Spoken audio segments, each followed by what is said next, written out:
Got Mark Lange here from Royston Park. He's a Norwood supporter. We're just at the end of the Sturt Norwood game. Firstly, I guess this season must have been a pretty good season overall. A big improvement on what you've seen the last few years. Well, yeah, I mean, you look at it last 6 years, you know, it's when we last played in the final against Sturt, and we were bottom for a few years, and then it's been a long time between drinks. So, given that I think in the mid-season we kicked about, 1 goal, 3 against Glenelg, yes. Seriously, I've basically written them off.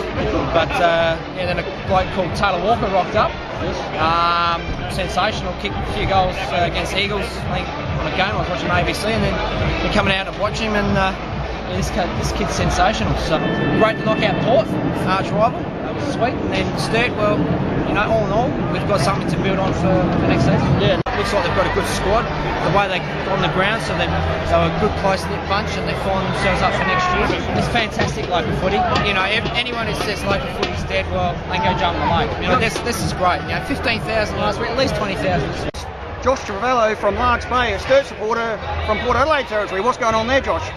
Oh, my missus lives there actually. So you've been a Sturt supporter for a few years? I have, yeah. Grew up, my dad went for Sturt, so he grew up on Sturt and I was next in line.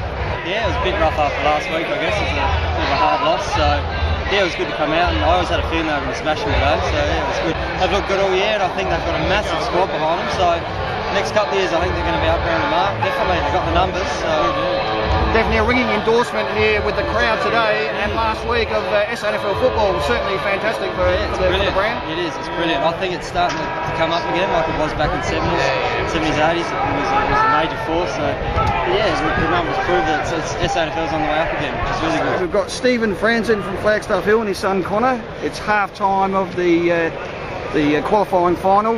It's 1 goal the difference Central's way. Obviously a Glenelg supporter. How long have you been supporting the base for? Oh, since I was 7 or 8, I think. Many years, a long time. It's been a long time between drinks. Yes, 23 years. Yeah, sorry.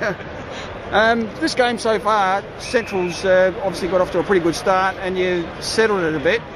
I thought you were going to actually run over him in the second quarter, but let him back in the game a bit. Yeah, right near the end, gave him those last 2 goals, and probably missed a few easy chances out here where we could have easily been 2 or 3 goals ahead, I think, at half time, but instead we were 6 points down. So you know, Central will be the sort of team that'll scrap, and they'll scrap all day. Can the Bays do that as well for 4 quarters today? I hope so. I don't think so. They've got it in them. They've beaten them twice this year, so there's no reason why they can't do it again, I think. Okay, a direct path to the grand final. Who do you reckon you'd be playing on the big day? If we go in, that's a hard one. I reckon Central's probably a bit over Sturt at the moment, I think. We've got Emma Moore from Smithfield, Kelly Bott from Banksia Park. It's a long way apart from each other to be coming to a football game. Sure is, yeah.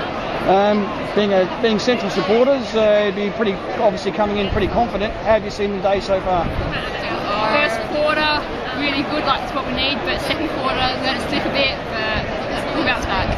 At the moment, they're only playing as hard as they actually need to stay in the game, and later towards the end of the game, hopefully they'll